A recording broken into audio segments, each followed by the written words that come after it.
I'm a Slytherin. Slytherins need the one with the snake. Hey guys, it's Lee. Welcome back to my channel. Today I am really excited for this one because this is actually the first one on my channel where I can actually show you guys how I set up my bullet journal, because I surprisingly reached the end of this guy. I used this same exact journal, like literally the exact, I will show you.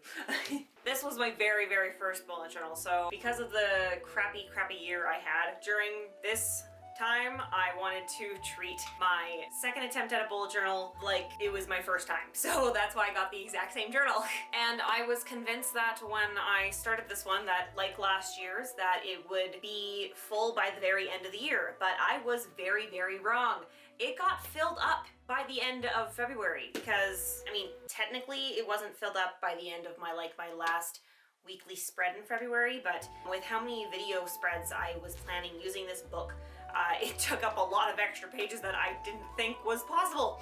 So it actually ended right about, let's see if I can, there was this much paper left by the end of actual February, but that's when I started doing the spreads for this huge video project that I'm planning for my other channel. So I decided to switch to a new journal because I counted up the pages and there was just enough to fill out all the video idea spreads. So I was like, I better just start a new book now. So yeah, with this video, I'm gonna be showing you how I set it up, and I love this book. This book is actually from Archer and Olive. I kept seeing so many other bullet journalers, mostly Amanda Rachley, use this line, and they kept saying how great the pages are because they don't bleed through when you try using thicker ink or paint, which I thought was really important for this new book. I was getting more artsy with it than the first book, which I will be doing a flip through of my first bullet journal just to show you guys the difference of when I first was learning the system compared to like now when I feel like I've got it down pat and I can get more creative with it. This bullet journal, this new one, nice black linen with a snake. I'm a Slytherin. Slytherins need the one with the snake. When I got it in the mail, it came in this beautiful box from them, and I was just blown away by it. It's so freaking pretty, and I love that it comes with, it sounds like I'm sponsoring this video. No, I know I'm not sponsored, not even remotely close, but it came out with this extra pen thing, and there's other videos that review these books, so I'll link some of my favorite ones down below. But yeah, with that, I wanted to show how I set it up and some little tweaks that I made compared to the setup of the first half of this year's. So with that being said, let's just get right into it, and I hope you guys enjoy. All right, let's crack into this new book.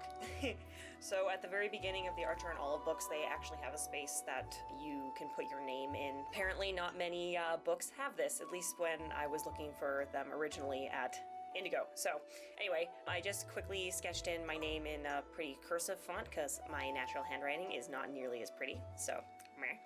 And did a little bit of doodles, so that's kept it really nice and simple.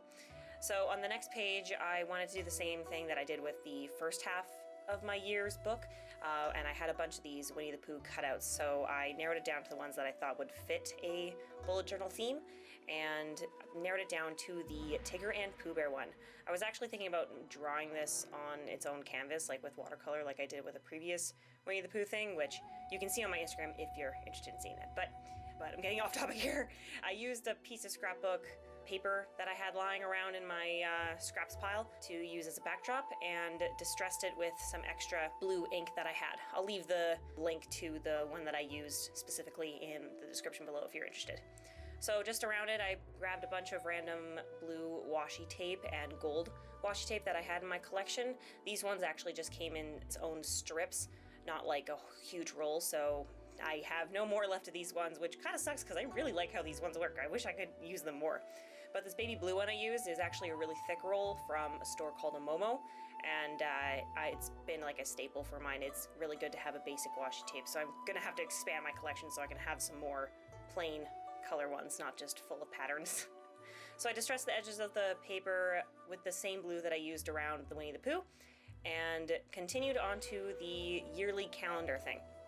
So I ended up having some extra room just because it's not a full year that I'm pulling in there, and just added some extra washi tape and some little stickers and stuff to add to it. And at the top of it, I always put the age that I am, because I like to start it at the beginning of October when my birthday is, not at the beginning of January. So moving on to my index page, I usually was using 2 pages for this, but because I had to split the book in half, I realized, okay, I'm not going to need 2 pages for an index anymore, so I just narrowed it down to 1. It's a lot less decorated than my first index that I made, just because I used too many of the stickers from before. So on the other side, I put my goals page and just kept it really simple, very minimal. So on to my future log. To spruce it up with some extra color so I wouldn't have to draw as much, I used extra scrap pieces of scrapbook paper that, again, have lying around. I have so much, it's ridiculous, and spent an absurdly long time putting in the words of the months in short form in a fancy cursive. Again, I cannot remember the cursive font that I used for these letters because, like I said, this is not freehand. I could not do this on my own freehand. And I was not paying attention and put my head into the shot because I was talking to my friend on the phone, as you can see in the bottom corner. I got distracted. Whoops. At least this doesn't happen again in the video. Alright, so moving on to my YouTube videos page. So obviously this one's more of a specific person one. Like, I mean, if you make YouTube videos like I do, you'll probably like a mini spread like this, but it's not very complicated. I just do the title and little YouTube-y sketches, and that's basically it. This spread is for the YouTube video ideas of my main channel, because there is a lot of videos that I need to do on that channel. It's absurd. So that's why I have 2 pages for this one. There's that much bulked up. There's like 3 years worth of videos. It's stupid. My procrastinating side really got to me. So because I did yellow and pink of the doodles, I added some yellow and pink washi tapes from Japan that I actually got from there.